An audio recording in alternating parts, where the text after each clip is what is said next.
ചേതമംഗലം കൂട്ടക്കൊലപാതക കേസിൽ പ്രതി ഋതു ജയന പരമാവധി ശിക്ഷ ഉറപ്പാക്കണമെന്ന് ഇരയും ദൃക്സാക്ഷിയുമായ ജിതിൻ. അതിക്രൂരമായ ആക്രമണമാണ് താൻ നേരിട്ടത് എന്നും ജിതിൻ 24-നോട് പറഞ്ഞു. കേസിന്റെ വിചാരണ ഉടൻ ആരംഭിക്കും. 24 ബ്രേക്കിംഗ്.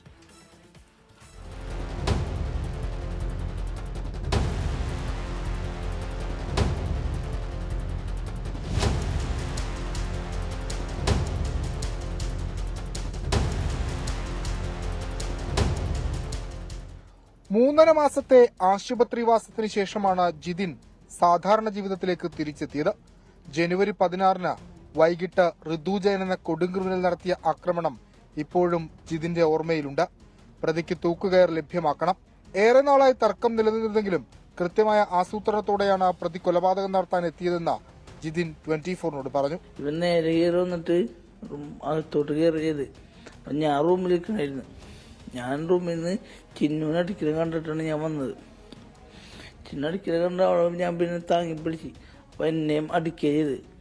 നേരെ ഇതുണ്ട് അതിന്റെ പാട് എടുക്കണത്. ജിതിന്റെ മകൾ ആരാധ്യയാണ് കേസിലെ പ്രധാന സാക്ഷി.